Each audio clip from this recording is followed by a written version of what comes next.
গোটেই ৰাজ্যখনতে অসম চৰকাৰৰ এটা অভিলাষী আঁচনি নিযুত মইনা আঁচনি এইটো আজি মুকলি কৰা হৈছে।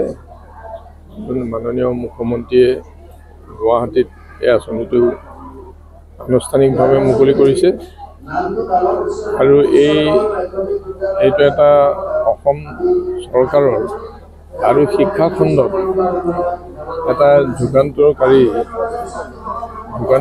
এটা পদক্ষেপ হিচাপে পৰিগণিত হ'ব।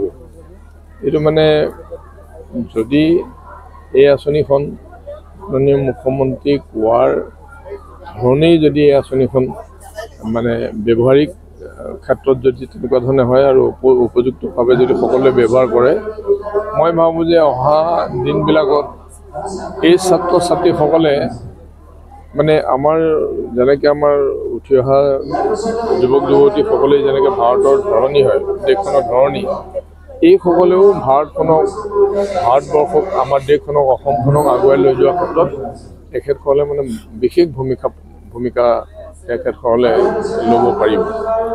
এতিয়া সেইকাৰণে আমি আশা ৰাখিছোঁ যে আঁচনিখন সফল হ'ব আৰু এইটো এটা বহুত ডাঙৰ কাম কৰিছে। কেলে আমি নিজে ঘূৰি ফুৰোঁতে বিধায়ক হিচাপে ঘূৰি ফুৰোঁতেও দেখিছোঁ বাগিচা অঞ্চলত, আমাৰ গাঁও অঞ্চলত এনেধৰণৰ বহুত ছাত্ৰ ছাত্ৰী আছে যিবিলাকৰ প্ৰতিভা আছে, কিন্তু ঘৰখনত তেনেকুৱা এফৰ্ড কৰিব নোৱাৰে। তেওঁলোকে তেনেকুৱা এটা আৰ্থিকভাৱে সহায় কৰিব নোৱাৰাৰ কাৰণে তেওঁলোকে আঁতৰি থাকিবলগীয়া হয়।